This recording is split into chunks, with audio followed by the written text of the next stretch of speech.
Amen. Si vous êtes dans 1 Roi chapitre 10, regardez les versets 17 et 18. 1 Roi chapitre 10, versets 17 et 18, et vous pouvez garder quelque chose dedans, c'est notre chapitre référence. La Bible dit « Et il fit 300 boucliers d'or battus », donc en parlant de Salomon, pesant 3 livres d'or pour chaque bouclier.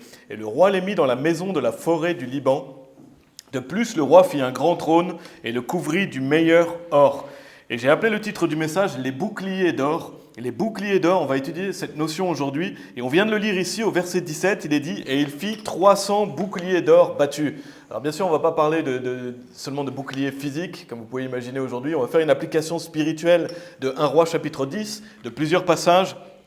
On va retourner dans le contexte et tourner dans Genèse chapitre 15. Gardez quelque chose dans 1 Roi chapitre 10, on va y revenir plus tard dans le message. La première partie qu'on va voir aujourd'hui, donc on va rentrer tout de suite dans les parties pour ce message sur les boucliers d'or, c'est le fait que Dieu est notre bouclier d'or. Donc c'est la première partie qu'on va voir aujourd'hui. Dieu est notre bouclier d'or et bien sûr, de manière générale, Dieu est notre bouclier, n'est-ce pas? On sait que Dieu nous protège, on sait que Dieu nous préserve. Il est le bouclier par excellence. Donc quand on parle de bouclier, on doit penser à la protection de Dieu, la protection spirituelle. Et c'est toujours important de le souligner parce que ça permet d'exalter qui est Dieu, n'est-ce pas? Qu'on a besoin de lui et de sa protection. Donc on va lire plusieurs versets. Si vous êtes dans Genèse chapitre 15, on va lire pour l'instant seulement le verset 1 de ce passage. Mais il y a un magnifique verset où Dieu parle à Abraham. Si vous êtes familier, Dieu va parler à Abraham. Il va lui dire au verset 1, « Après ces choses, la parole du Seigneur vint à Abraham dans une vision, disant, » et donc là Dieu parle à Abraham, « N'aie pas peur, Abraham, je suis ton protecteur et ton extrêmement grande récompense. » Dieu ici, il dit à Abraham qu'il est son protecteur, et si vous êtes familier avec la King James, c'est le mot shield. Shield, ça veut dire bouclier. Donc ici, c'est traduit par protecteur, peut-être que c'est traduit par bouclier dans la Osterwald, mais en gros, Dieu lui dit, je suis ton bouclier. Je suis celui qui te protège, celui qui te préserve, parce que de toute façon, quand on dit je suis ton protecteur, ça veut dire que je te protège. Donc ça fait référence ici à un bouclier qui nous protège. Donc c'est le mot shield en anglais qui veut dire bouclier. Donc qui est notre bouclier? C'est Dieu. Amen. Et c'est vraiment clair, la Bible le répète à de nombreuses reprises, on va voir plusieurs versets. Et non seulement ça, mais c'est un magnifique passage, parce que Dieu lui dit, je suis ton protecteur, et il dit, et ton extrêmement grande récompense. Donc pensez à la profondeur de ce passage, parce que c'est vraiment profond. Dieu dit, je suis ton extrêmement grande récompense. Donc pas seulement grande, mais extrêmement grande. Donc Dieu ici montre à quel point il est son extrêmement grande récompense à Abraham. Et quand on est sauvé, on peut l'appliquer à nous, n'est-ce pas? Chacun d'entre nous, on peut s'approprier ce verset et se dire que Dieu est notre extrêmement grande récompense. Dieu est notre récompense. Et selon moi, ça veut dire que Dieu est ce qu'on a de plus précieux, n'est-ce pas? Quand on y pense, qu'est-ce qu'on a de plus précieux que Dieu? Il est notre extrêmement grande récompense. Il est le plus précieux. Il est notre créateur. C'est lui qui nous bénit, c'est lui qui nous donne de la faveur. Donc on peut se l'approprier ce verset et se dire que Dieu est notre extrêmement grande récompense. C'est ce qu'il dit à Abraham ici. Et c'est vraiment profond, on pourrait en parler dans un message complet. Ça veut dire qu'il est notre plus grand trésor. Dieu est notre plus grand trésor à chacun d'entre nous quand on est sauvé. Et même pour les non-sauvés, il est leur plus grande récompense, leur plus grand trésor, mais ils ont besoin de se l'approprier, n'est-ce pas? Et on sait que le salut est gratuit, mais une fois sauvé, on va hériter du fait d'aller au paradis et on va avoir un grand héritage, rien que le fait d'être dans la présence de Dieu. Et quand on pense à ça, on peut voir qu'il est notre extrêmement grande récompense parce qu'on va passer notre éternité dans sa présence. On va être proche du Seigneur Jésus, on va être proche de Dieu le Père, on va servir Dieu pour toute l'éternité. Et la profondeur de cette pensée est aussi dans ce passage de Genèse chapitre 15, verset 1. « N'aie pas peur, Abraham, je suis ton protecteur et ton extrêmement grande récompense. » Et tournez dans Psaume 144. Tournez dans Psaume 144 si vous voulez bien. Donc c'est la première partie que je veux faire. Dieu est notre bouclier d'or. Le titre du message, c'est les boucliers d'or.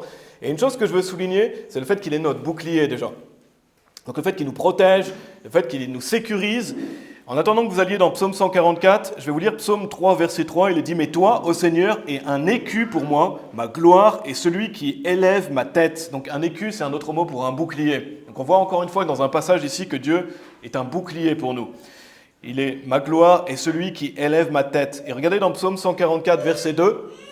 Psaume 144, verset 2, il est dit « Ma bonté est ma forteresse, ma haute tour et mon libérateur, mon écu est celui en qui je me confie, celui qui assujettit mon peuple sous moi. » Donc encore une fois, écu, ça veut dire bouclier. Donc là, la Bible dit que Dieu est notre bouclier. et celui en qui je me confie. Donc clairement, le Seigneur est notre bouclier. On pourrait aller dans beaucoup de passages.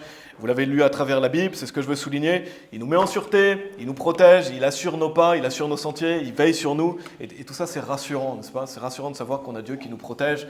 Et on n'a pas besoin d'une amulette dans la poche, n'est-ce pas? Ou d'avoir quelque chose pour porter chance, ou ce genre de choses que les gens malheureusement font des idoles. Non, on a Dieu qui nous protège. Dieu veille sur nous.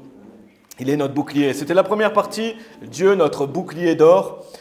Et donc on va parler aujourd'hui de ces notions de bouclier d'or. Et d'une manière générale, Dieu est notre bouclier avec un grand B. C'est lui notre protecteur, c'est lui qui veille sur nous. La deuxième partie, tournez dans Éphésiens chapitre 6, si vous voulez bien. Éphésiens chapitre 6. Donc la première partie était volontairement courte. Je pourrais faire un message complet là-dessus, mais je vais me focaliser plus sur d'autres choses aujourd'hui. Mais la Bible est claire, Dieu est notre bouclier. Et par rapport au message que je veux faire aujourd'hui, Dieu est notre bouclier d'or. Donc, si vous allez dans Éphésiens chapitre 6, on est familier avec ce passage, c'est Dieu nous donne l'armure de Dieu, et part de l'armure de Dieu, il y a le bouclier, on va le lire dans quelques instants. Mais si vous êtes familier avec ce que c'est qu'un bouclier, je pense que chacun d'entre nous, on sait ce que c'est qu'un bouclier, mais à l'époque, un bouclier avait une grande valeur. Si vous alliez dans une bataille physique sans bouclier, c'était une question de vie ou de mort, en fait, le bouclier. Et j'ai fait un petit peu de recherche sur l'importance d'un bouclier, mais celui qui ne prenait pas un bouclier dans une bataille, il avait beaucoup plus grande chance de mourir dès le début de la bataille, malheureusement. Pourquoi? Parce qu'il pouvait se faire avoir par des longues portées, par les lances, par les flèches. Donc le bouclier est vraiment important dans une bataille. Pour nous, peut-être que ça nous parle moins, ou on l'a vu à travers certaines choses, mais un bouclier est extrêmement important. C'est important dans une bataille physique. J'ai noté quelques informations sur Internet que je vais vous lire. Le rôle du bouclier est crucial dans une bataille. Il offrait une protection physique. Il permettait aussi des tactiques de groupe. Son utilisation première étant de défendre le combattant des attaques courtes ou longues portées. Ils ont également eu un rôle clé dans des formations de guerre. Je ne sais pas si vous êtes familier avec ça, mais ils appelaient ça le mur de bouclier, créant des barrières défensives impénétrables. Donc c'était souvent une différence entre la vie et la mort d'avoir un bouclier sur soi. Et non seulement donc c'était une arme défensive, quand vous faisiez un combat face à face avec quelqu'un avec une épée, mais une arme défensive aussi à longue portée, quand quelqu'un vous tire dessus, quelqu'un essaie de vous atteindre, donc le bouclier permet de se défendre, mais aussi des tactiques offensives. Donc le bouclier aussi permettait d'aller de l'avant. Et regardez ce que dit la Bible dans Éphésiens chapitre 6 au verset 16, donc c'est pas un hasard si Dieu nous donne cette part de l'armure qui est indispensable, qui s'appelle le bouclier. Il est dit par-dessus tout, donc Dieu nous dit que c'est extrêmement important, il nous liste des pièces de l'armure, il nous dit par-dessus tout, prenons le bouclier de la foi avec lequel vous serez capable de refouler tous les dards enflammés du malin. Donc on doit le prendre. Dieu nous dit par-dessus tout, prenons le bouclier de la foi. Donc ça veut dire que c'est encore pas automatique, n'est-ce pas? On doit le prendre, on doit s'en munir, on doit marcher avec. Et ça montre son importance. Quand il est dit par-dessus tout, prenons le bouclier de la foi, Dieu nous montre, voilà, c'est extrêmement important, prenez le bouclier de la foi. Prenez le bouclier de la foi. Et pourquoi? Notamment parce qu'on fait face aux attaques avec ça. Il est dit avec lequel vous serez capable de refouler tous les dards enflammés du malin. Donc on va le souligner un peu plus loin, notamment cette notion de refouler les dards enflammés du malin et notamment refouler les attaques, etc. On va le développer un peu plus loin. Mais comme l'utilité physique du bouclier de défense, donc on le voit clairement, je vous ai cité quelques phrases que j'ai trouvées sur Internet par rapport à l'utilité physique, on le voit dans l'utilité spirituelle, mais ça peut aussi former des tactiques offensives. Donc il y avait des armées qui se protégeaient avec le bouclier et qui en même temps avançaient. Et c'est la même chose avec nous. Le bouclier de la foi, ce n'est pas juste pour se défendre, c'est aussi pour aller de l'avant. Et avec l'épée de l'esprit, on va combattre le combat spirituel. Donc tournez dans Proverbes chapitre 30, si vous voulez bien. Proverbes chapitre 30, c'est la deuxième partie, le bouclier d'or de la foi. On va se focaliser sur cette notion de la foi, parce que ce bouclier, la Bible nous dit que c'est le bouclier de la foi. On va lire d'autres passages où il est mention du bouclier, et on va voir le lien étroit entre bouclier et foi. Là, on le voit clairement ici, prenant le bouclier de la foi, mais il y a beaucoup de passages qui soulignent l'importance du bouclier, et notamment le bouclier de la foi. Regardez dans Proverbes chapitre 30, au verset 5. Proverbes chapitre 30, verset 5. Il est dit « Chaque parole de Dieu est pure, il est un écu pour ceux qui mettent leur confiance en lui. » Et ça rejoint la première partie, Dieu est un bouclier, et il est dit pour ceux qui mettent leur confiance en lui. Donc on peut voir le lien étroit entre le bouclier et la foi. En fait, Dieu est un bouclier pour ceux qui mettent leur confiance en lui. Donc Dieu est un bouclier pour ceux qui espèrent en sa parole, pour ceux qui ont confiance dans sa parole. Donc la traduction, c'est pour ceux qui ont foi en lui, ceux qui espèrent par la foi. Donc on voit le lien étroit entre bouclier et foi, parce que mettre sa confiance en lui, c'est avoir foi en lui, n'est-ce pas? Donc on voit ici, il est un écu pour ceux qui mettent leur confiance en lui. Donc le fait d'avoir foi en lui permet de nous protéger. Et le fait d'avoir foi en lui fait que Dieu nous protège. Donc c'est à double sens, on peut le traduire. Quand on met sa foi en Dieu, il est un bouclier pour nous. Et on peut le traduire aussi que Dieu est un bouclier pour ceux qui ont foi en lui.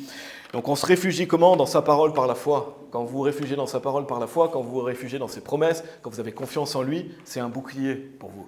Parce que ça vous protège de certaines mauvaises choses. Ça vous protège de mauvaises décisions, ça vous protège de mauvaises personnes, ça protège de bien des pièges en fait, quand on prend le bouclier de la foi. Non seulement Dieu nous protège, mais en plus vous vous protégez avec ce bouclier, vous vous mettez sous l'abri du Très-Haut, n'est-ce pas? Tournez dans Psaume 91 si vous voulez bien.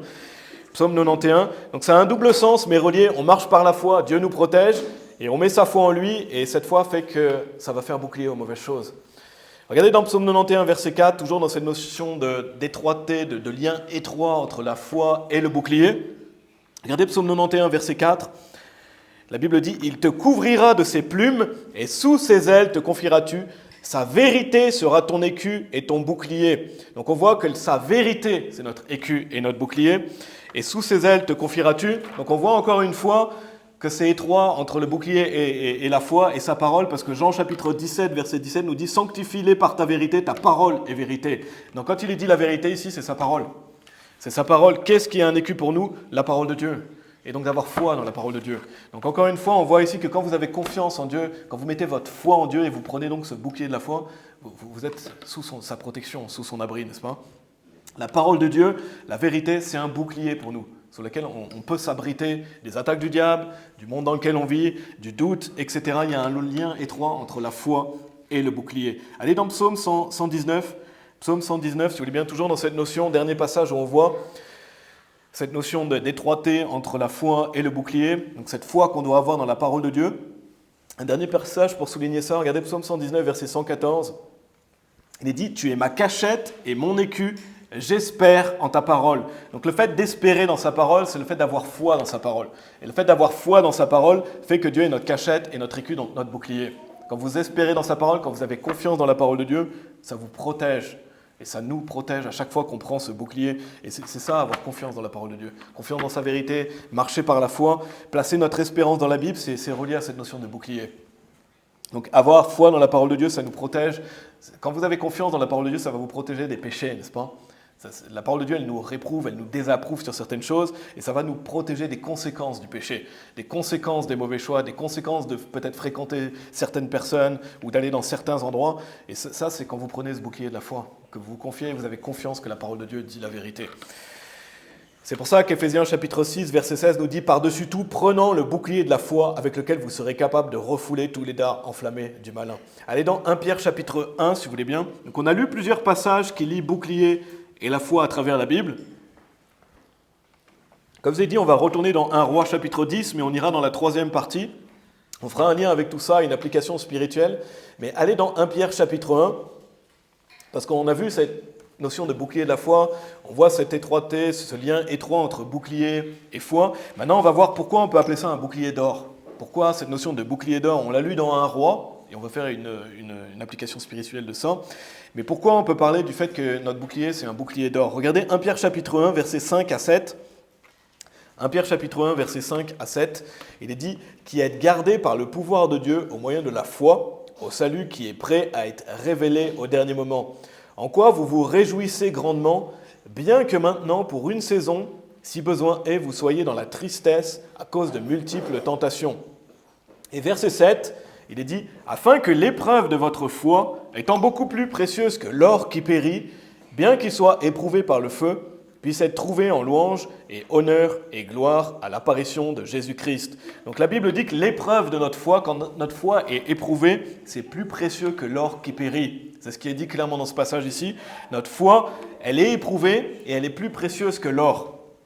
Et souvenez-vous, on a lu aussi que justement avec ce bouclier de la foi, on est capable de refouler tous les dards enflammés du malin. Et quand vous pensez à des dards enflammés, en fait c'est des flèches. Si on vous tire des flèches, on n'a pas envie de se faire tirer des flèches enflammées dessus, n'est-ce pas? Et là c'est spirituel, mais c'est ce que le diable fait sur nous. Quand on est sauvé, il tire sur nous des flèches enflammées. Ça fait penser encore au feu, n'est-ce pas? Donc vous vous protégez des dards, mais ils sont enflammés ces dards. Ici c'est l'épreuve de votre foi étant beaucoup plus précieuse que l'or qui périt, éprouvée par le feu. Donc il y a un autre lien étroit, on a vu le lien étroit entre bouclier et foi, mais il y a un lien étroit entre le fait de prendre le bouclier de la foi, les épreuves de la foi, et le feu qui nous éprouve. Donc il y a cette notion de feu. Et regardez, notez ce qui est dit au verset d'avant, à la fin du verset 6. Donc le feu, c'est comme une attaque, ça éprouve notre foi. Regardez à la fin du verset 6, il est dit Pour une saison, si besoin est, vous soyez dans la tristesse à cause de multiples tentations. Et ça veut déjà dire que certaines périodes de nos vies sont plus éprouvantes que d'autres, n'est-ce pas? Parce qu'il est dit pour une saison. Donc ça veut dire que, et on va le voir, on va aller dans 1 Pierre chapitre 4 par la suite, mais on a des moments dans la vie qui sont plus éprouvants que d'autres, n'est-ce pas? Et on le sait, chacun d'entre nous, on est passé par des moments plus difficiles les uns que les autres. Et il est dit pour une saison. Parfois, on passe dans nos vies dans des périodes plus éprouvantes que d'autres, n'est-ce pas? Et il y a des moments qui peuvent être difficiles dans nos vies. On a des tempêtes qui sont plus fortes, des choses qui nous frappent plus violemment, et des difficultés, des afflictions, des persécutions qui sont plus fortes que d'autres. Parce qu'il est dit pour une saison, si besoin est, vous soyez dans la tristesse à cause de multiples tentations. Donc ça souligne le fait que la vie est dure. Et la vie est dure sur cette terre, et on a des moments plus difficiles, et c'est ce qu'on appelle des épreuves de feu. On peut appeler ça une épreuve de feu, comme si le feu arrivait sur nous et que ça nous éprouve. C'est dur. Et il est dit, si besoin est, vous soyez dans la tristesse à cause de multiples tentations. Donc ça peut prendre différentes formes. Et tournez dans 1 Pierre chapitre 4, vous êtes dans 1 Pierre chapitre 1, allez dans 1 Pierre chapitre 4. Donc on a vu, afin que l'épreuve de votre foi étant beaucoup plus précieuse que l'or qui périt, bien qu'il soit éprouvé par le feu. Donc ça peut prendre plusieurs formes ici, les notions de la tristesse. Et il y a des moments dans nos vies où on est plus triste que d'autres, n'est-ce pas? Il y a des moments dans nos vies où on a de la tristesse, où on a des multiples tentations reliées au fait qu'on est triste, où on a des épreuves qui nous rendent tristes, n'est-ce pas? On a aussi des maladies, on peut être touché par la maladie ou la maladie de nos proches qui peuvent nous affecter et nous rendre tristes. On a des afflictions et des deuils, donc on a des moments qui sont tristes et affligeants. Et ça vient éprouver notre foi. Ça vient éprouver notre foi, c'est des moments difficiles dans cette vie. Et la Bible nous dit que voilà, on a ces moments-là parce qu'on est dans un corps de chair, on est dans un monde de péché. Mais notre foi, elle est éprouvée quand il se passe des choses comme ça dans nos vies. Ça éprouve notre foi et on va le souligner encore après. Donc on a non seulement ça, cette tristesse qui peut nous accabler à des moments précis ou des moments plus ou moins intenses. Donc la Bible dit pour une saison. Mais regardez dans 1 Pierre chapitre 4, on a aussi ce qu'on appelle la persécution. Quand on est persécuté, 3 chapitres plus loin, dans 1 Pierre chapitre 4, au verset 12, il est dit « Bien-aimés, ne pensez pas étrange en ce qui concerne l'épreuve de feu ». Donc on voit encore cette notion d'épreuve de feu, qui est pour vous éprouver comme s'il vous arrivait quelque chose d'étrange. Mais réjouissez-vous d'autant que vous êtes participants aux souffrances de Christ, afin que lorsque sa gloire sera révélée, vous puissiez aussi être contents d'une immense joie. Verset 14, « Si on vous fait des outrages à cause du nom de Christ, heureux êtes-vous, car l'Esprit de gloire et de Dieu repose sur vous. De leur part, ils disent du mal de lui, mais de votre part, il est glorifié. Mais qu'aucun de vous ne souffre comme un meurtrier, ou comme un voleur, ou comme un malfaisant, ou comme se mêlant des affaires d'autrui. » Et verset 16, il est dit, « Cependant, si un homme souffre en tant que chrétien, qu'il n'en ait pas honte, mais qu'il glorifie Dieu en ça. » Donc on peut lire encore cette notion d'épreuve de feu, 3 chapitres plus loin, après qu'il est dit « Afin que l'épreuve de votre foi étant beaucoup plus précieuse que l'or qui périt, bien qu'il soit éprouvé par le feu », ici il est dit « Ne pensez pas étrange en ce qui concerne l'épreuve de feu qui est pour vous éprouver. » Et la Bible nous dit de ne pas trouver ça étrange. Et pour nous, c'est pas facile quand on est dans un corps de chair, n'est-ce pas? Des fois, on se demande pourquoi il nous arrive certaines choses. Des fois, on veut communiquer avec Dieu, on veut demander les choses à Dieu, on veut parler à Dieu, on veut lui ouvrir notre cœur. Mais la Bible dit de ne pas penser ça étrange, parce que c'est quelque chose que tous les êtres humains déjà traversent. Et nous, en tant que chrétiens, on est aussi éprouvés par le feu. Donc la Bible dit, ne pensez pas étrange en ce qui concerne l'épreuve de feu qui est pour vous éprouver. Et c'est pas facile parce qu'on est dans un monde de pécheurs, il y a des épreuves, mais quand il vous arrive une épreuve, quand vous êtes éprouvé par le feu, ça ne veut pas dire que Dieu vous aime pas, n'est-ce pas? On doit toujours se rappeler ces choses-là. C'est pas que Dieu nous aime pas, c'est pas que Dieu nous a oubliés, c'est pas si on est dans un monde comme ça, n'est-ce pas, déjà? Et en plus, on passe aussi par des épreuves de feu, et on va encore le souligner après, mais Dieu nous aime, il veille sur nous. Des fois, on peut avoir cette impression dans notre corps de chair que Dieu est loin. Et il y a des psaumes qui parlent de ça. Il y a des psaumes qui parlent, le psalmiste va demander à Dieu, où est-ce que tu es? Et Dieu peut paraître loin, mais Dieu n'est pas loin. Et la Bible ici nous dit de ne pas trouver ça étrange quand on a des épreuves, parce que ça arrive. Et notamment mention des persécutions ici, c'est ce que je veux souligner. Il est dit, si on vous fait des outrages à cause du nom de Christ. Donc des outrages, on va être outragé, ça veut dire qu'on va, on va se moquer de nous, n'est-ce pas? On va nous persécuter, on va nous critiquer des manières différentes, mais pour notre manière de vivre, si vous vivez comme un chrétien, vous allez vivre des outrages pour Christ. Si vous vivez par le fait d'aller à l'église, de lire la Bible, d'aller évangéliser, etc., des gens vont vous outrager, des gens vont se moquer, des gens vont vous critiquer. Il y a des personnes qui se moquent, et la Bible nous dit de ne pas trouver ça étrange, parce que bien sûr, ils ont détesté le Seigneur Jésus, il y a des gens aussi qui vont nous détester. Si vous élevez une famille pour Christ, si vous avez un mariage chrétien, par exemple, Donc nous, on croit bien sûr au mariage chrétien, où le mari lead sa famille, le mari est le chef de la famille, et la femme est soumise à son mari, elle est une aide pour le mari, et le mari et la femme ont la même valeur aux yeux de Dieu, mais on croit dans ces doctrines bibliques. Si vous croyez en ça, il y a des gens qui vont se moquer de vous, si vous croyez en ça, n'est-ce pas? Ils vont vous dire, non, mais c'est un ancien livre, la Bible. Donc vivez comme le monde moderne, n'est-ce pas? Il y a des gens qui vont se moquer de nous si on veut simplement avoir une famille chrétienne. Des fois, on n'a rien demandé, mais les gens vont dire quelque chose, ou faire un commentaire, ou insinuer quelque chose, plus sournoisement que d'autres, comme si ça ne leur plaisait pas que vous voulez vivre simplement comme la Bible dit, n'est-ce pas? Et bien ça, c'est des outrages pour le nom de Christ. Donc si vous prenez soin de, par exemple, si un mari subvient aux besoins de sa famille, s'il lead sa famille, s'il prend les décisions pour sa famille, et il est un bon chef de famille, un bon leader pour sa famille, il y a des gens qui vont se moquer de ça. Si vous êtes une femme au foyer qui élevait des enfants pour Dieu, des personnes vont vous critiquer pour ça. Pourtant, des fois, vous n'avez rien demandé, n'est-ce pas? Et simplement parce que vous vivez différemment. Donc il y a cette notion d'outrage. Si vous prenez position pour vos enfants aussi, quand on prend position pour nos enfants, si on veut les élever d'une manière chrétienne, si on veut ne pas leur montrer certaines choses, il y a des gens qui vont nous critiquer parce qu'on ne les laisse pas faire certaines choses, on ne leur montre pas certaines choses, comme si on les privait, n'est-ce pas? Si on pense par exemple à Halloween, il y a des gens qui vont critiquer par exemple que vous ne les laissez pas aller dans tel ou tel lieu, voir telle ou telle chose, comme si voir des horreurs d'Halloween c'était une bonne chose. Comme si, parce que vous ne faisiez pas ces choses-là, ça va les offenser parce qu'en fait ça leur renvoie une image d'eux-mêmes, n'est-ce pas? Et on témoigne que leurs œuvres sont mauvaises. C'est un exemple parmi tant d'autres parce que c'était Halloween récemment, mais voilà, quand on élève nos enfants pour Dieu, quand on veut les élever de manière chrétienne, il y a des gens qui ne vont pas être contents avec ça, des gens qui vont nous critiquer ou nous outrager. Et pareil, si vous voulez instruire vos enfants en famille, si vous voulez faire l'instruction en famille, si vous voulez élever vos enfants et faire l'école à la maison, ça va à l'opposé du monde. Donc il y a des gens qui vont aussi se moquer de ça, critiquer ça, etc.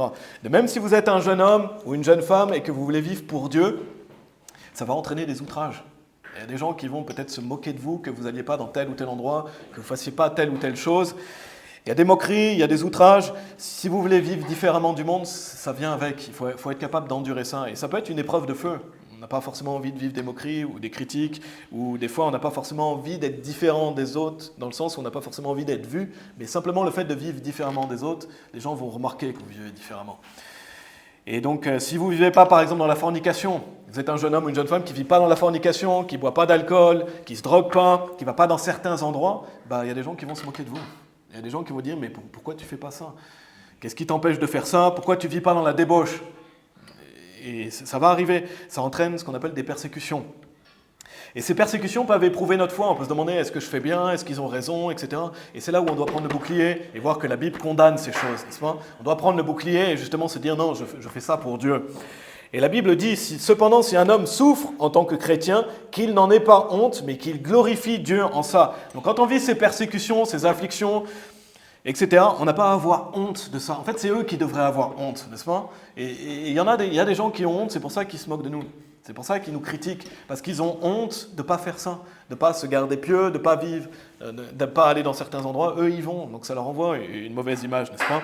Et bien sûr, on n'est pas meilleur que les autres, simplement on veut vivre de manière chrétienne, et on sait que la Bible désapprouve certaines choses. Mais la Bible dit, cependant, si un homme souffre en tant que chrétien, qu'il n'en ait pas honte. Donc c'est les autres qui devraient avoir honte, n'est-ce pas, de vivre dans la débauche, dans l'alcool, la drogue, la fornication, etc. Non, justement, qu'on glorifie Dieu en ça, parce qu'on n'est pas des souffrances de Christ. Regardez au verset 13.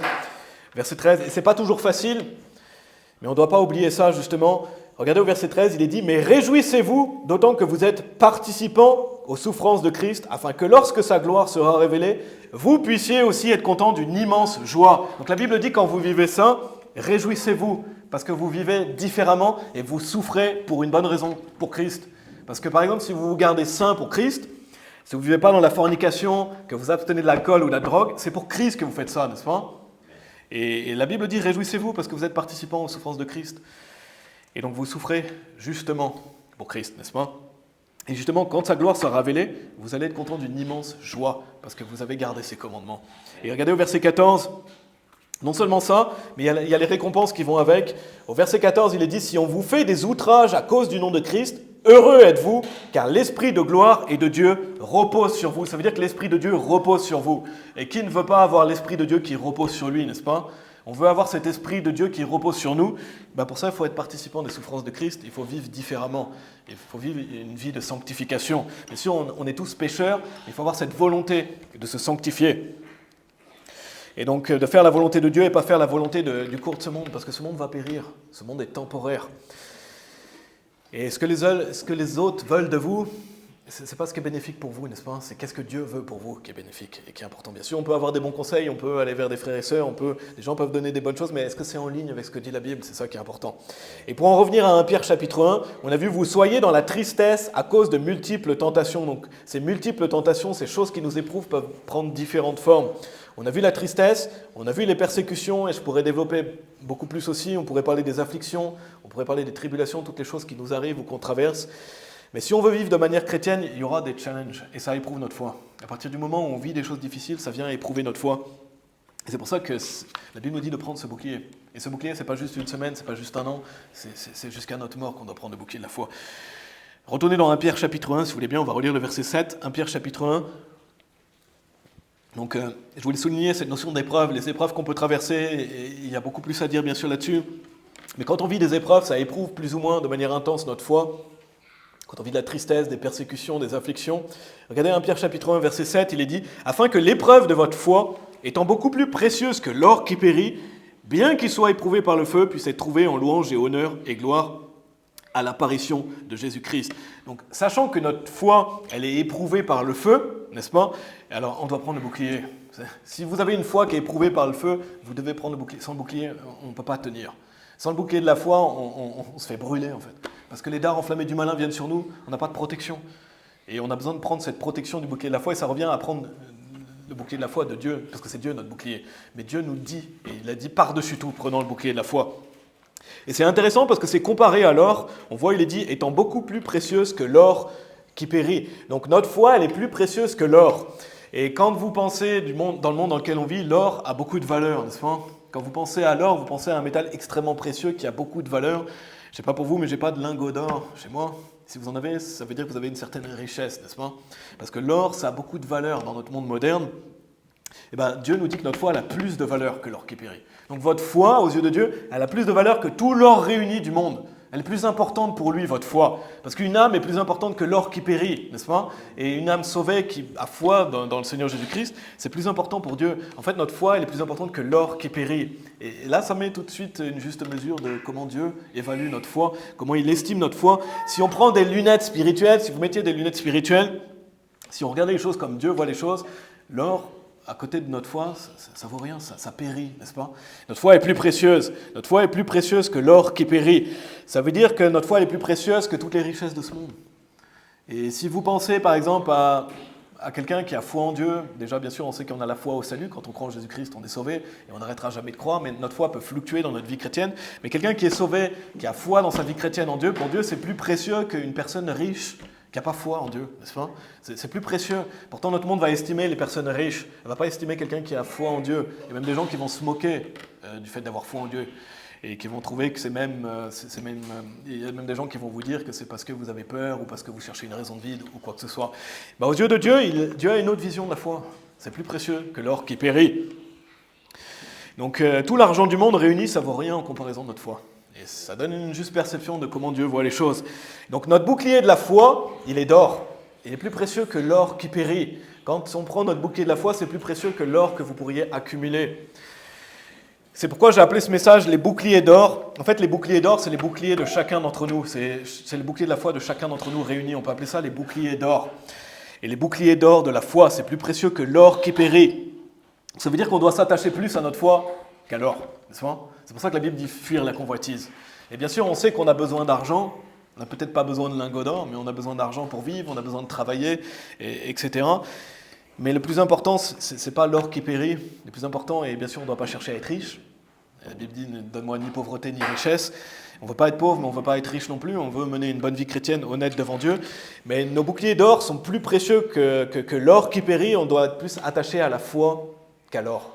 Et c'est là où vous mettez votre cœur, là où est votre trésor, là aussi sera votre cœur.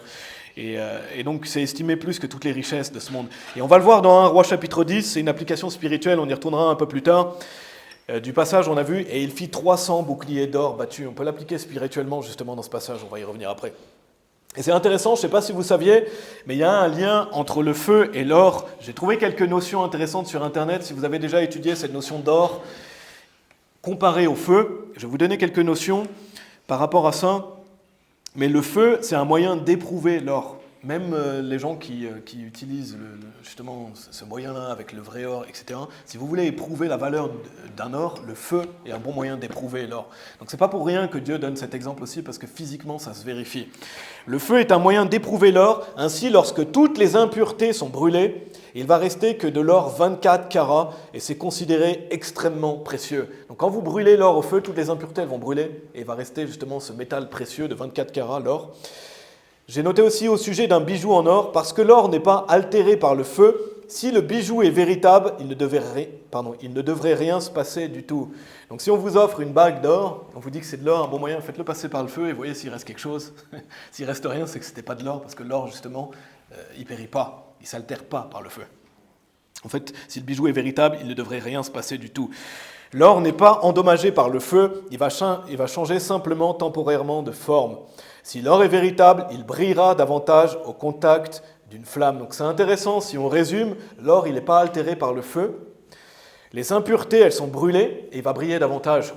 Et ça fait tout de suite un lien avec notre foi. Je ne sais pas si vous faites le lien tout de suite avec la foi spirituelle, mais quand on y pense, ça fait vraiment ce lien. Parce que si on garde confiance en Dieu, notre foi, elle n'est pas altérée par les épreuves. Quand on garde confiance en Dieu, on arrive à traverser les épreuves par la foi, n'est-ce pas? Donc notre confiance reste. Donc elle n'est pas altérée par les épreuves. Bien sûr, on a des hauts et des bas, on a des choses qui nous frappent, mais on va persévérer. La Bible dit qu'on peut tomber, on peut chuter, on peut avoir des périodes plus ou moins difficiles, mais on va continuer quand même.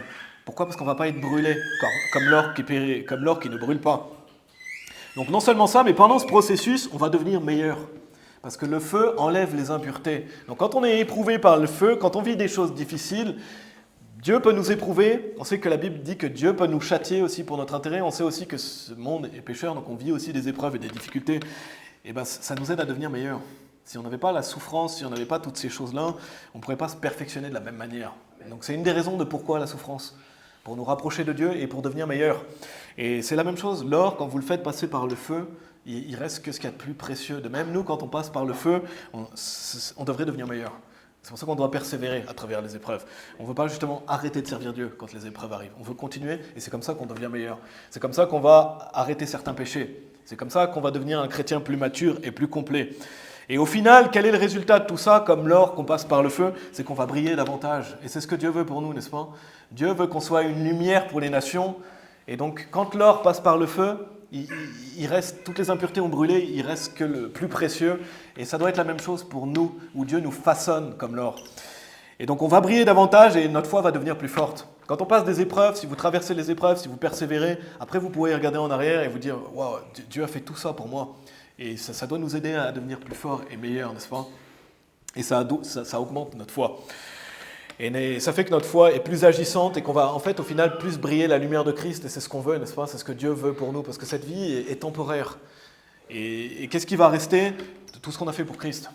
Et c'est fascinant, n'est-ce pas? Quand on voit des passages comme ça, on voit à quel point la Bible est merveilleuse, n'est-ce pas? Parce que la Bible compare notre foi à l'or qui périt. Et quand vous faites des études un peu plus, et c'est pas des études approfondies, j'ai pas fait des études approfondies, je connais pas grand-chose, mais simplement en rassemblant quelques informations, on voit que bibliquement ça se vérifie et que spirituellement on peut faire une application. Tournez dans Psaume 66 si vous voulez bien. Dans Psaume 66, toujours dans cette notion de la deuxième partie, les boucliers d'or de la foi. Regarde, je vais vous lire Psaume 25, verset 4 en attendant. Proverbe 25, verset 4, il est dit « Retire les scories de l'argent et il en sortira un vase pour l'orfèvre. » Donc ici, il s'agit de l'argent, mais ça peut être applicable à l'or aussi.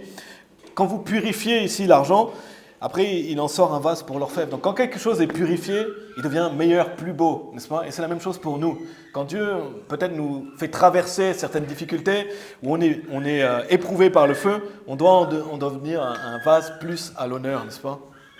Donc si on l'applique pour nous, c'est le fait de se purifier pour devenir meilleur. Regardez dans Psaume 66, versets 8 à 11. Au verset 8, il est dit « Ô bénissez notre Dieu, vous les peuples, et faites que la voix de sa louange soit entendue, lequel maintient notre âme en vie et ne permet pas que nos pieds soient déplacés. Car toi, ô Dieu, tu nous as éprouvés, tu nous as affinés comme on affine l'argent, tu nous amenas dans le filet, tu mis l'affliction sur nos flancs. » Donc on est éprouvé, n'est-ce pas? Ce passage est clair. On est éprouvé, que ce soit les difficultés et les duretés de la vie, comme j'ai dit, on est dans un monde pécheur, on a un corps physique. Que ce soit dans le combat spirituel, quand on combat pour Christ, on a vu certaines choses comme les persécutions, les outrages, etc. Mais aussi Dieu nous éprouve. Ici, le passage montre que c'est Dieu qui nous éprouve aussi. Donc Dieu peut nous éprouver par le fait de nous faire traverser certaines choses, de nous faire pour qu'on devienne meilleur, pour qu'on soit éprouvé, pour qu'on soit purifié. Il est dit, tu nous as affinés comme on affine l'argent, tu nous amenas dans le filet, tu mis l'affliction sur nos flancs. Et quand on lit ça, on n'a pas vraiment envie, n'est-ce pas ? Qui a envie d'avoir l'affliction sur ses flancs, d'être amené dans un filet? Et ce n'est pas des choses qu'on a envie, n'est-ce pas? Et on peut voir que Dieu nous affine comme on affine l'argent. Et pourquoi? Notamment, on l'a vu dans Proverbe 25, verset 4, « Retire les scories de l'argent et il en sortira un vase pour l'orfèvre. » Pourquoi Dieu nous laisse traverser des choses comme ça? Pourquoi des fois on a des épreuves plus difficiles? Pourquoi aussi Dieu nous châtie? Pour être plus propice à son service, n'est-ce pas? C'est pour être comme ce vase de l'orfèvre, c'est pour être justement plus propice, être un vase à honneur, pour que Dieu nous utilise plus dans notre vie chrétienne. Et c'est pour ça qu'on vit des choses difficiles. C'est une des raisons, bien sûr, ça pourrait faire un message complet, mais c'est une des raisons. Et on doit toujours garder à l'esprit, regardez dans Psaume 66, au verset 9, qu'est-ce qu'on doit garder à l'esprit quand on traverse des épreuves, quand on traverse des difficultés? Lequel maintient notre âme en vie et ne permet pas que nos pieds soient déplacés. Oui, Dieu nous éprouve, Dieu nous laisse vivre certaines choses, mais en attendant, Dieu garde notre âme en vie. Donc on doit avoir confiance que Dieu sait ce qu'il fait. Et que si on vit quelque chose, Dieu ne nous tentera pas au-delà de ce qu'on est capable de supporter, n'est-ce pas? Et qu'ici, on doit avoir confiance que les choses se passent pour une raison, n'est-ce pas? Et bien sûr, si on se met nous-mêmes dans des mauvaises situations parce qu'on commet des péchés, etc., on doit se mettre en règle avec Dieu, parce que là, c'est nos mauvais choix qui nous amènent aussi dans certaines choses. Mais quand on veut faire de notre mieux, on veut marcher dans la vie chrétienne et qu'il nous arrive des choses difficiles, peut-être que Dieu nous éprouve à ce moment-là, on doit toujours garder à l'esprit que Dieu maintient notre âme en vie. Dieu maintient notre âme en vie et ne permet pas que nos pieds soient déplacés. Ça veut dire qu'on peut avoir confiance que Dieu sait ce qu'il fait. Et peut-être que voilà, il nous affine, peut-être qu'il nous apprend quelque chose. Et comme j'ai dit, peut-être c'est simplement les difficultés de la vie, mais Dieu est là, il nous protège. On doit toujours garder ça à l'esprit. Et dans Psaume 119, verset 71, tournez dans Jacques chapitre 1, si vous voulez bien. Jacques chapitre 1, mais dans Psaume 119, verset 71, il est dit « Il est bon pour moi que j'ai été affligé afin que je puisse apprendre tes statuts. » Et c'est un bon passage à mémoriser, ça rejoint ce qu'on vient de voir, « Tu mis l'affliction sur nos flancs. » Là, il est dit « Afin que je puisse apprendre tes statuts. » Afin que je puisse garder tes commandements, afin que je puisse me rapprocher de toi, afin que je puisse être plus proche de toi, afin que je garde ta parole. Il est bon pour moi que j'ai été affligé, afin que je puisse apprendre tes statuts. Et c'est contre-intuitif, n'est-ce pas? Notre chair, elle n'a pas envie d'être affligée, elle n'a pas envie de souffrir. Il y a même des gens qui vont dans certaines religions parce qu'ils ne veulent pas souffrir, comme le bouddhisme. Ils croient qu'en allant dans cette religion, ils n'auront plus de souffrance. Mais c'est un leurre, n'est-ce pas? Et justement, la souffrance est là pour quelque chose. Et un jour, on ne souffrira plus, quand on sera au ciel. Mais la Bible, en attendant, nous dit « Il est bon pour moi que j'ai été affligé afin que je puisse apprendre tes statuts. » Et donc, pour progresser, pour garder ses statuts, ses commandements, sa parole, donc ça nous aide à nous rapprocher de lui, les difficultés, les souffrances et les épreuves. Ça nous aide aussi à savoir réconforter les autres, parce que la Bible nous dit on est réconforté par Dieu pour être capable aussi de réconforter les autres. Parce que quand on vit des choses, on est capable de mieux comprendre ce que vivent les autres. Peut-être que vous allez rencontrer quelqu'un sur votre chemin qui a vécu la même chose que vous serez capable de réconforter cette personne, de l'encourager, etc. Mais c'est aussi pour être plus patient. Regardez dans Jacques chapitre 1, versets 2 à 4. Les épreuves nous rendent plus patients. Jacques chapitre 1, versets 2 à 4, il est dit « Mes frères, considérez-le une complète joie lorsqu'il vous arrive rien de mal. » C'est ça qu'il dit. C'est pas ce qui est dit ici, lorsque vous tombez dans diverses tentations. Et oui, on peut considérer ça comme une complète joie quand on est en paix aussi, parce que Dieu veut qu'on ait aussi la paix, le repos. Mais là, la Bible nous dit, lorsque vous tombez dans diverses tentations, sachant ceci que l'épreuve de votre foi effectue la patience, mais laissez la patience faire son œuvre parfaite afin que vous puissiez être parfait et entier, ne manquant de rien. Donc on a cette notion de tentation, donc d'épreuve, et la Bible nous dit justement ici de le considérer une complète joie lorsque vous tombez dans diverses tentations, sachant ceci que l'épreuve de votre foi effectue la patience. Donc les épreuves de foi, ça effectue la patience en nous. On devient quelqu'un de plus patient. Ça augmente notre foi, ça nous permet d'être plus patient, plus persévérant. Ça vient nous éprouver, c'est pas facile, mais on doit penser sur le long terme, et le fait que notamment ça effectue la patience en nous. On peut avoir une tendance, je ne sais pas si vous avez cette tendance à être impatient. On a plus ou moins cette tendance à être impatient, mais justement l'épreuve de notre foi fait qu'on est plus patient. Et le fait de patienter, il est dit, mais laissez la patience faire son œuvre parfaite, afin que vous puissiez être parfait et entier, ne manquant de rien. Ça veut dire, ici parfait, ça ne veut pas dire sans péché, personne n'est sans péché, ça veut dire complet. Ça veut dire de devenir un chrétien plus complet, plus propice au service de notre Maître. Donc on voit cette notion d'épreuve de foi et d'être purifié. Allez dans Job chapitre 23 si vous voulez bien. Job chapitre 23, toujours je souligne cette notion d'épreuve de la foi, le bouclier de la foi, et c'est le bouclier d'or de la foi. Et c'est ce qu'on veut prendre, et c'est plus précieux que l'or qui périt. Et il y a des raisons de pourquoi les épreuves, je fais que effleurer le sujet, il y a bien d'autres choses à dire. Et bien sûr, on ne passe pas toujours par des épreuves, mais il faut toujours garder à l'esprit que soit on sort d'une épreuve, n'est-ce pas, soit on est dans une épreuve, soit on va vers une épreuve, parce que la vie est faite comme ça.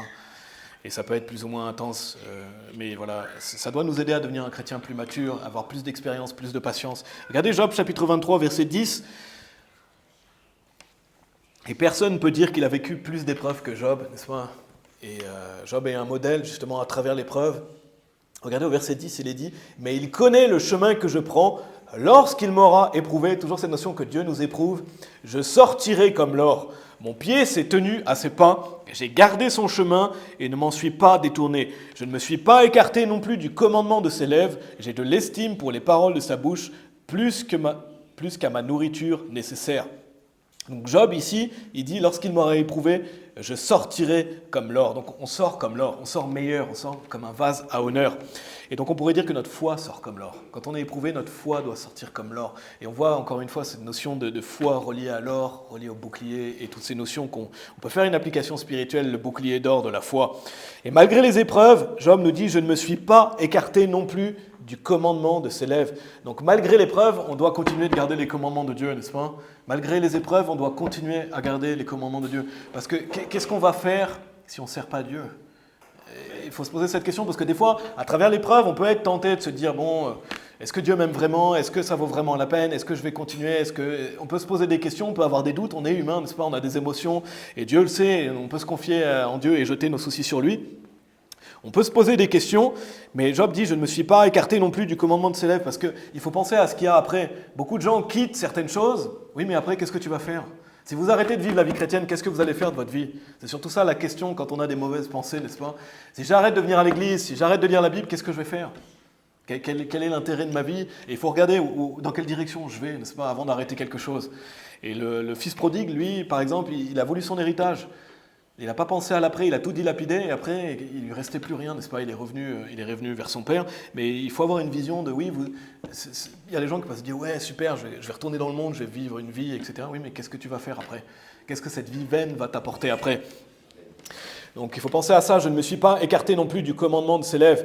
Donc ne pas dévier, ne pas arrêter de servir Dieu malgré les épreuves. Et c'est un enseignement important que je veux que vous reteniez aujourd'hui. Chacun d'entre nous, quand on a des épreuves, on doit continuer, on doit persévérer et on doit savoir que Dieu, et là, il est dit, mon pied s'est tenu à ses pas, j'ai gardé son chemin, donc continue à garder le chemin de Dieu malgré les difficultés.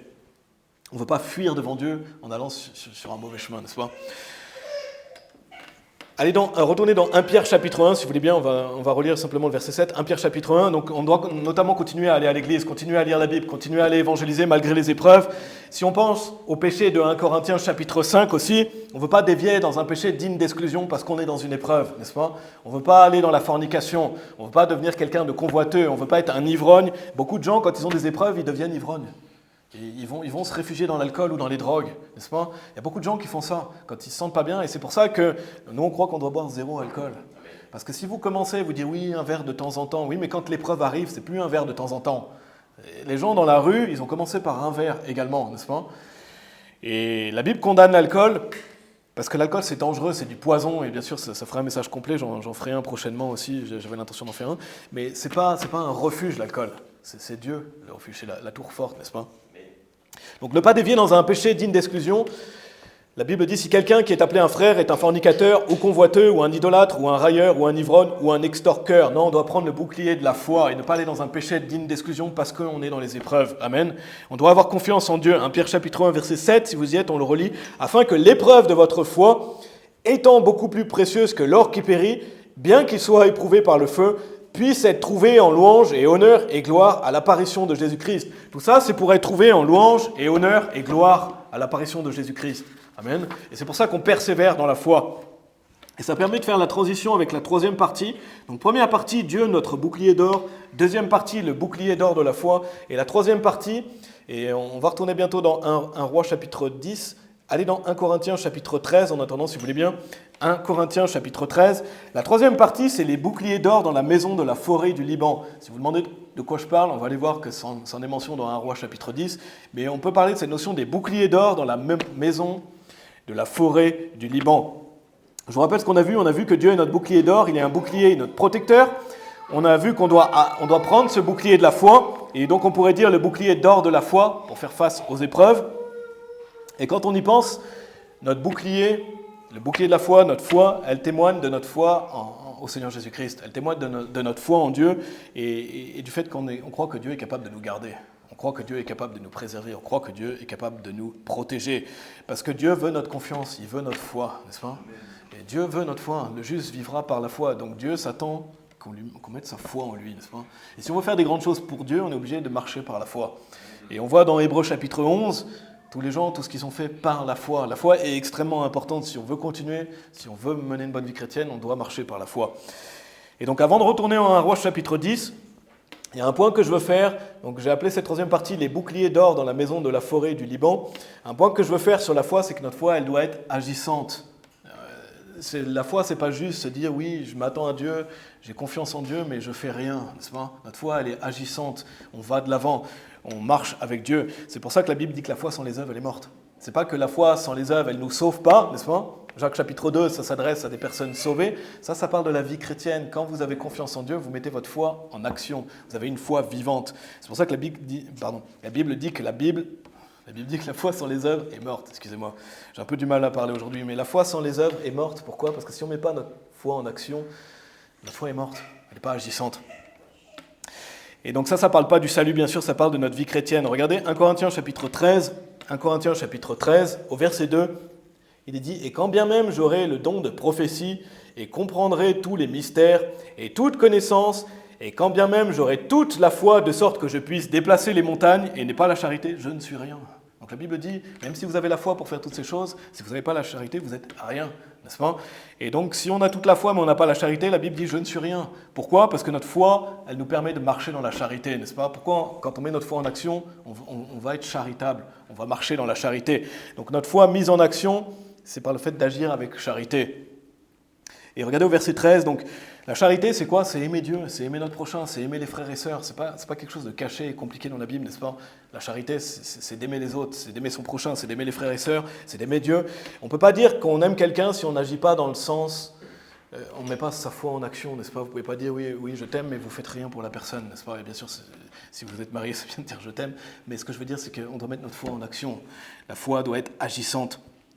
Regardez au verset 13, 1 Corinthiens chapitre 13, verset 13. Donc quand vous prenez le bouclier d'or de la foi, ça pousse à agir avec charité. Regardez au verset 13, il est dit « Et maintenant demeure la foi, l'espérance, la charité. » Donc c'est trois notions vraiment importantes, c'est trois. Mais la plus grande d'elles est la charité.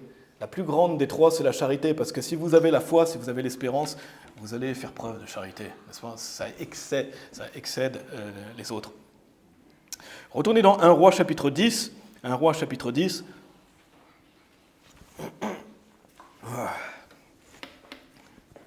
1 Roi chapitre 10. Donc on va voir cette notion de bouclier d'or dans la maison de la forêt du Liban. Pour ça, on retourne en 1 Roi chapitre 10. Donc on l'a lu avant le message, frère Tristan a lu le chapitre au complet. On ne va pas revoir tout le contexte. Si vous avez bien écouté le contexte, on voit la reine de Shéba qui vient éprouver le roi Salomon par des questions obscures. En fait, la reine de Shéba, elle vient éprouver Salomon, elle doute de ce qui est dit sur Salomon. Donc elle va l'éprouver, c'est-à-dire qu'elle doute de ce qui a été dit sur lui, elle n'a pas vraiment confiance dans ce qui a été dit. Quand elle vient l'éprouver, c'est qu'elle veut vraiment mettre à l'épreuve, est-ce que c'est vrai ? Est-ce qu'il a vraiment tant de sagesse qu'on le dit ? Donc elle vient éprouver Salomon, elle vient avec une grande quantité de cadeaux, etc. Elle va l'éprouver par des questions, elle veut vérifier la renommée du roi. Et regardez au verset 8, on ne va pas relire tout le chapitre, on l'a lu en début de message justement pour situer le contexte, mais regardez 1 Roi chapitre 10, verset 8, il est dit, donc c'est la reine de Shéba qui parle du fait de ce qu'elle a vu dans le royaume de Salomon. « Heureux sont tes hommes, heureux sont tes serviteurs qui se tiennent continuellement devant toi et qui entendent ta sagesse. Béni soit le Seigneur ton Dieu qui se réjouit en toi pour te placer sur le trône d'Israël, parce que le Seigneur a aimé Israël à toujours. C'est pourquoi il t'a établi roi pour faire jugement et justice. » Donc elle se rend compte que ce qui a été dit sur le roi Salomon est vrai, n'est-ce pas ? Et elle dit, tu es béni. Et il est dit ici, heureux sont tes hommes, heureux sont tes serviteurs. Regardez au verset 14. Toujours 1 Roi chapitre 10, au verset 14, un peu plus loin, il est dit « Le poids de l'or qui arrivait à Salomon chaque année était de 666 talents d'or, outre ce qui lui revenait des négociants et du trafic des marchands d'aromates et de tous les rois d'Arabie et des gouverneurs du pays. Et le roi Salomon fit 200 rondages d'or battu, pesant 600 shekels d'or pour chaque rondage. » Et je ne sais pas quel mot vous avez dans la Osterwald, mais le mot rondage, c'est un gros bouclier. Quand vous parlez de c'était certainement des gros boucliers, les rondages ici. On voit que c'est rond, c'est un bouclier quand vous faites quelques recherches. Il pesait 600 shekels d'or. Je ne pense pas que ça vous dise quelque chose. Un shekel, aujourd'hui, on n'utilise pas ces mesures, mais ça représente à peu près 6,6 kilos d'or, donc 6600 grammes. J'ai fait quelques recherches. Je ne suis pas certain, et peut-être que vous trouverez d'autres choses, mais je pense qu'on est à peu près... on est à peu près bon par rapport à ça parce que c'est des anciennes mesures, donc c'est difficile de connaître les mesures qui étaient à l'époque ici. Mais ça représente 726 000 euros par bouclier. Donc en fait, quand vous pensez à un bouclier, ça fait 726 000 euros de ce que j'ai calculé. Donc c'est une grosse somme, n'est-ce pas? 726 000 euros par bouclier. Il y en a 200, ça veut dire 145 millions d'euros. Donc Salomon avait 145 millions d'euros de boucliers qu'il avait déposés dans la maison de la forêt du Liban. Donc c'est une grosse somme. Regardez au verset 17, et il fit 300 boucliers d'or battus, donc il n'y a pas que ça, et il y a toute la vaisselle aussi, il y a d'autres ustensiles, pesant 3 livres d'or. D'ailleurs, je crois qu'on a lu dans le passage, c'est dit que tout est fait d'or. Et on peut voir à quel point c'était prospère. Pesant 3 livres d'or pour chaque bouclier, toujours au verset 17, et le roi les mit dans la maison de la forêt du Liban. Donc ici, ces 300 boucliers d'or battus, ils sont un peu plus petits. J'ai calculé à peu près 1,7 kg d'or, enfin, c'est ce que j'ai trouvé par bouclier. Ça veut dire 187 000 euros par bouclier. Donc si vous comptez les boucliers, ça veut dire 56 millions d'euros aussi. Donc en fait, Salomon, il avait pour plus que 200 millions d'euros juste de boucliers. Donc ça représente une grosse somme, n'est-ce pas? Si vous dites à quelqu'un, il y a 200 millions, j'ai 200 millions en bouclier dans mon armurerie, ça veut dire que vous êtes quelqu'un de prospère et riche. Donc si les informations que j'ai trouvées sont correctes, donc c'est de la grande valeur, n'est-ce pas? Rien que les boucliers ici. Et si je vous donne toutes ces sommes, parce que ça ne sert pas à grand-chose de savoir ça, si je vous donne toutes ces sommes, c'est que ça permet d'illustrer l'importance de notre foi. Ça permet d'illustrer l'importance de notre foi, parce qu'on a vu, notre foi est plus précieuse que l'or qui périt. Donc notre foi, elle est plus précieuse que 200 millions d'euros. C'est plus précieux que tous ces boucliers d'or que Salomon a mis dans son arsenal et qu'il a mis dans la maison de la forêt du Liban. Donc c'est rien en comparaison de notre foi. C'est rien en comparaison de notre foi, on l'a vu, afin que l'épreuve de votre foi étant beaucoup plus précieuse que l'or qui périt. Et le roi ici, il les met dans la maison de la forêt du Liban, on l'a vu, il est dit, et le roi les mit dans la maison de la forêt du Liban. Donc on peut voir encore une fois la valeur de notre foi. La valeur de notre foi, et à travers le chapitre, on peut voir que l'or est grandement présent, comme je vous ai dit. Et cette maison de la forêt du Liban, elle contenait beaucoup d'or, et notamment ses boucliers d'or. Et j'ai fait quelques recherches sur cette maison, peut-être que vous n'êtes pas familier avec ça. Je trouve ça assez passionnant de faire des recherches sur ça, parce que c'est simplement mentionné, mais elle existait, cette maison. Il dit la maison de la forêt du Liban. Cette maison, visiblement, elle était à côté du temple de Salomon, donc elle était à Jérusalem, proche du temple, de ce que j'ai trouvé. Elle a été construite par Salomon, et c'était considéré comme une armurerie. Donc c'est là où il déposait, c'était comme un arsenal. C'était pas le temple, c'était pas sa maison personnelle, mais c'était une armurerie. Il déposait des choses précieuses dedans. Et tournez dans Ésaïe, chapitre 22, si vous voulez bien. En attendant, Ésaïe, chapitre 22. Donc ça fait sens parce qu'il met ses boucliers dedans. Donc c'était comme un arsenal, une armurerie où il mettait des choses précieuses, et notamment ses boucliers d'or. Donc il avait ses boucliers. Regardez dans Ésaïe 22 au verset 8, il y a un verset intéressant. C'est sûrement en référence à cette maison, donc la maison de la forêt du Liban. Il est dit, et il a découvert la couverture de Juda au verset 8, et tu as regardé en ce jour-là vers l'arsenal de la maison de la forêt. Donc ça fait probablement référence à ça, et c'est mentionné un arsenal. C'était comme une armurerie, un arsenal.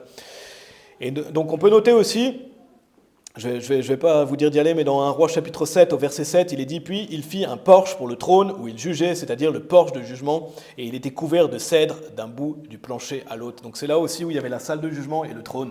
Donc c'était un endroit précieux. Et ce que je veux souligner à travers tout ça, toutes ces informations que je vous donne, tous ces passages où on va, c'est qu'il y a des images spirituelles, il y a des applications spirituelles qu'on va faire maintenant. Déjà, si vous êtes familier avec le règne de Salomon, on l'a lu dans 1 Roi chapitre 10, il y a d'autres passages aussi, mais il y a une claire représentation du millénium. Le millénium, c'est le fait que le Seigneur Jésus va venir régner pendant 1000 ans sur la terre. C'est après les tribulations, c'est après la colère de Dieu, c'est après la bataille d'Armageddon. Dieu, il y a ce qu'on appelle aussi le siège de jugement de Christ, donc on va recevoir des récompenses ou non en fonction de nos œuvres, et Dieu vient établir le millénium. Donc le Seigneur Jésus va régner sur la terre pendant 1000 ans. Donc on appelle ça le millénium. Le Seigneur Jésus va régner sur la terre pendant 1000 ans, et le règne de Salomon représente de bien des manières le millénium. Et il y a beaucoup d'informations, si vous lisez ces passages-là, où vous pouvez voir un peu à quoi va ressembler le millénium. Et notamment par rapport à la prospérité, notamment par le fait que les gens sont heureux, que tout est ordonné, qu'il y a la justice, le jugement, Salomon qui règne à Jérusalem, le Seigneur Jésus va régner à Jérusalem. Il y a beaucoup de liens entre le millénium et le règne de Salomon, bien sûr, pas au même niveau, parce que ça sera le règne du Seigneur Jésus-Christ, là c'était le règne d'un homme, mais Dieu lui avait donné de la sagesse. Mais que ce soit la prospérité, la paix, la joie, la justice, il y a beaucoup de liens entre le millénium et le règne de Salomon. Donc Salomon représente le Seigneur Jésus-Christ qui va régner. Et bien sûr, encore une fois, le millénium sera bien plus grandiose que ça, mais le Seigneur Jésus va aussi régner à Jérusalem lors du millénium. Et tournez dans Ésaïe chapitre 2, si vous êtes dans Ésaïe chapitre 22, allez dans Ésaïe chapitre 2. Donc, pour l'appliquer à notre sujet aujourd'hui, j'ai donné le titre de la troisième partie, les boucliers d'or dans la maison de la forêt du Liban. Cette maison de la forêt du Liban, comme j'ai dit, ça peut être vu comme un arsenal, une armurerie. C'est un lieu où on veut déposer nos boucliers d'or. C'est l'application qu'on va faire de ce passage-là en vue du millénium. Regardez dans Ésaïe chapitre 2, au verset 2. Ésaïe chapitre 2, verset 2. Il est dit « Et il arrivera dans les derniers jours que la montagne de la maison du Seigneur sera établie sur le sommet des montagnes et sera élevée au-dessus des collines et toutes les nations y afflueront. » Donc on voit que ça n'a pas encore eu lieu, n'est-ce pas ?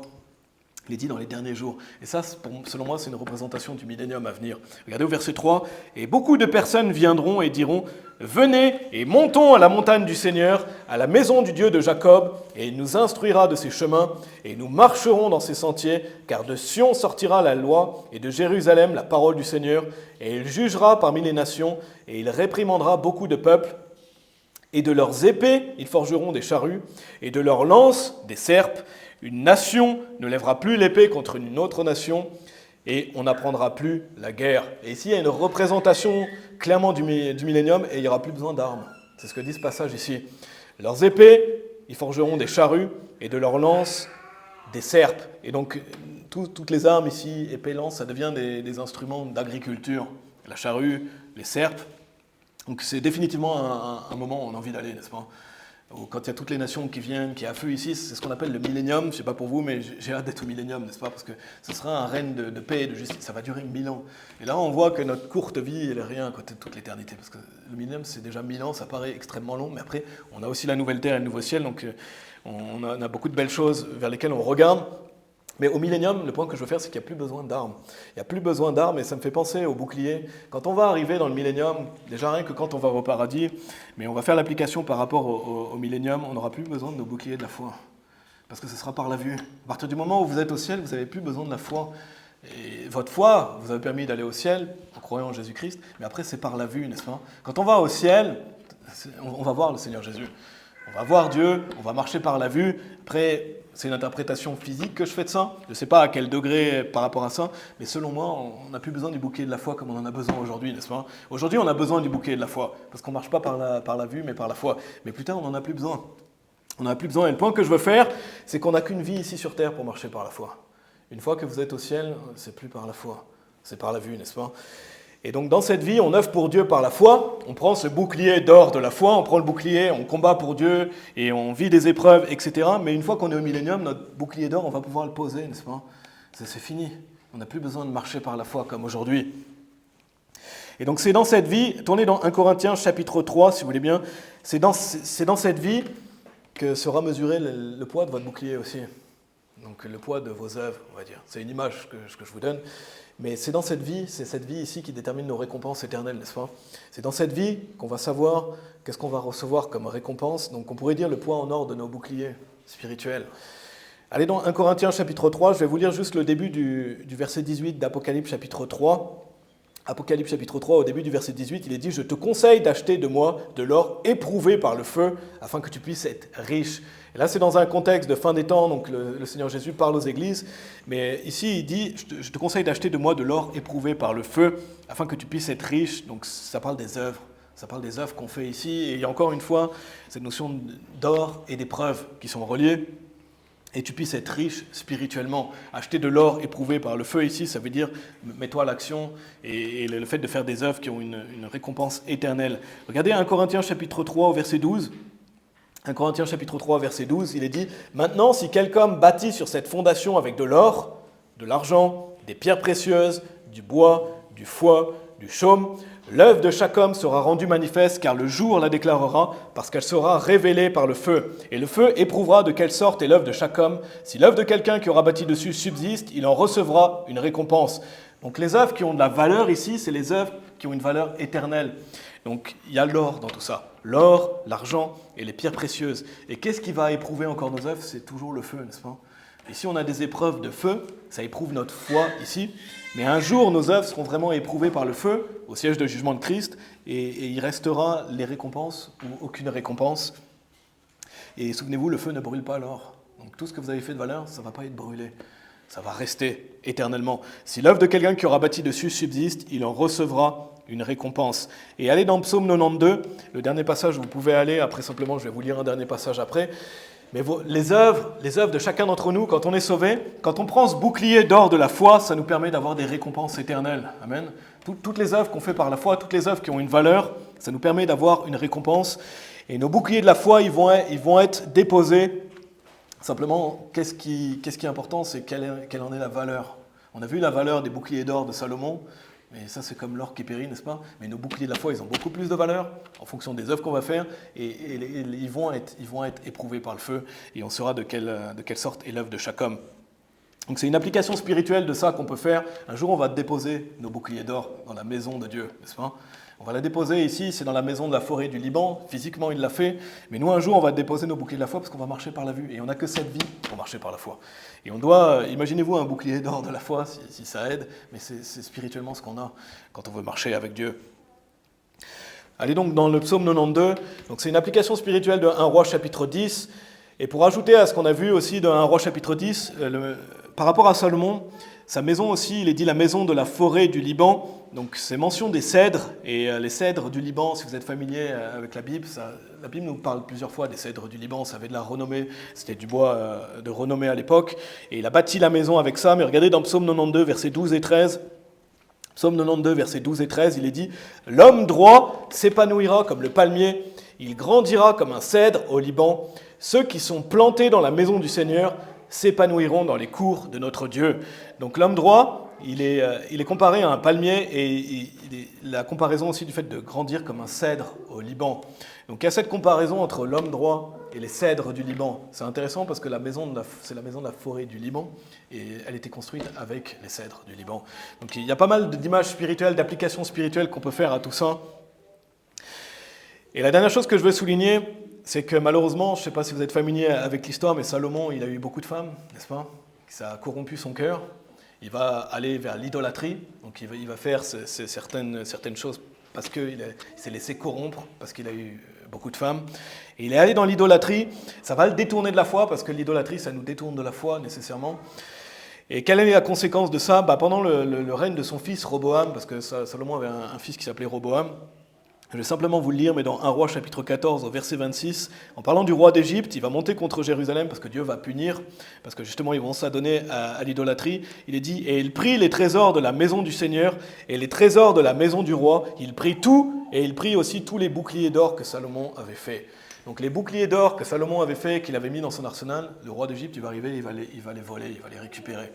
Et ça, c'est clairement une représentation de quelqu'un qui sombre dans sa foi, comme a fait Salomon, et comme son fils a fait par la suite. Donc quand on sombre dans notre foi, bien sûr, comme j'ai dit, on peut avoir des épreuves, on peut avoir des moments plus ou moins difficiles, c'est plus un bouclier d'or, n'est-ce pas? Ils ont été volés, ces boucliers d'or. Et une personne sauvée croira toujours. Quand je vous parle du bouclier d'or ici, je parle de la vie chrétienne, parce qu'une personne sauvée, elle va toujours croire, mais elle peut faire naufrage quant à la foi. Et elle peut chuter dans sa foi. Et après les boucliers d'or, pareil, si vous êtes familier, c'est plus des boucliers d'or, c'est des boucliers en cuivre, par la suite, qui vont être faits. Donc les boucliers d'or, c'est plus des boucliers d'or, ils ont été volés, ça devient des boucliers en cuivre. Tout ça pour vous dire qu'on doit prendre le bouclier d'or et on doit continuer à marcher avec, parce qu'on voit Salomon qui commence bien et il finit mal, malheureusement, parce qu'il a chuté dans sa foi. Et nous, on veut continuer à prendre ces boucliers pour justement continuer à aller de l'avant et un jour déposer ces boucliers dans la maison de Dieu. Ici, on a vu dans la maison, la forêt du Liban, et les boucliers d'or et les œuvres qu'on aura faites nous suivront. Et il y a encore beaucoup à dire, mais il y a une claire image du millénium à travers le règne de Salomon, et on l'a vu à travers le chapitre 10. Et on peut faire une application spirituelle des boucliers d'or. Le fait qu'on veut porter ce bouclier, on veut continuer à le porter, continuer à travers les épreuves, et un jour, on va pouvoir le poser, un jour, on va pouvoir se reposer même. On posera nos boucliers, on se reposera dans le royaume de Dieu, mais en attendant, on doit continuer à combattre. Et pour moi, c'est une belle conclusion un peu à la série qu'on a fait. On avait fait un message sur l'armée spirituelle, on a fait un message aussi sur le fait... Qu'est-ce qu'on a fait aussi à Tour-Fort-Baptiste, et j'avais parlé des soldats, j'avais parlé de l'importance d'un soldat, etc. Ça conclut un peu ça, cette notion de bouclier d'or, et le fait que tout ça, ça a une valeur, et c'est extrêmement important. Et on doit continuer à faire face, parce que la Bible dit « puisse être trouvé en louange et honneur et gloire à l'apparition de Jésus-Christ ». Tout ça, au final, c'est pour la gloire de Jésus-Christ. Tout ça, c'est pour justement que notre foi soit trouvée en louange et honneur et gloire à l'apparition de Jésus-Christ. Parce que même si on a des récompenses, même si on a des couronnes, on sait qu'un jour on va les jeter aux pieds du Seigneur Jésus-Christ, n'est-ce pas? Donc continuons à œuvrer, et c'était les boucliers d'or. Prions. Merci Père, merci pour cette notion, Seigneur, de 1 Roi chapitre 10. Merci pour ce passage, Seigneur, réjouissant de ce qui est à venir, Seigneur, notamment par le millénium. Seigneur, on se réjouit de prendre part, une fois sauvés, à ce merveilleux royaume, Seigneur, de paix, de prospérité, de joie. Et non seulement ces 1000 ans du règne du Seigneur Jésus-Christ, mais toute l'éternité, Seigneur, avec la nouvelle terre et le nouveau ciel, Seigneur. Je te prie de nous aider, Seigneur, à prendre ce bouclier, à marcher par la foi, Seigneur. Et on sait qu'on a des épreuves, on a de la tristesse, et on ne minimise pas toutes ces choses, Seigneur. On ne minimise pas le temps qu'il faut aussi pour prendre des fois pour faire le deuil, ou pour pleurer, ou pour crier à toi, Seigneur. Toutes ces choses ont leur place dans la vie chrétienne, mais je te prie de nous aider à traverser les épreuves et à prendre ce bouclier de la foi. Seigneur, à le visualiser comme un bouclier d'or qui a beaucoup plus d'importance que l'or qui périt, Seigneur. C'est comme ça que tu estimes, Seigneur, notre foi. Et un jour, tout ce qu'on fait, Seigneur, sera éprouvé par le feu. Je te prie de nous aider à nous préparer pour le siège de jugement de Christ, qu'on puisse recevoir une récompense de nos œuvres, et qu'ainsi ça puisse glorifier le Seigneur Jésus-Christ, et te glorifier, Seigneur, et qu'on puisse jeter aussi nos couronnes ou les choses qu'on aura pu avoir au pied du Seigneur Jésus-Christ, parce que tout ça, c'est pour la louange, l'honneur et la gloire du Seigneur Jésus-Christ. Je te prie de nous aider, Seigneur, dans nos épreuves, et peut-être que quelqu'un traverse une épreuve. Je te prie, et on traverse tous des épreuves, Seigneur, de nous aider à traverser ça et de nous aider à prendre ce bouclier, à continuer à persévérer, Seigneur, et qu'on puisse estimer les choses spirituelles. On prie pour ça, on prie pour l'évangélisation de cet après-midi, et on prie au nom de ton Fils Jésus-Christ. Amen.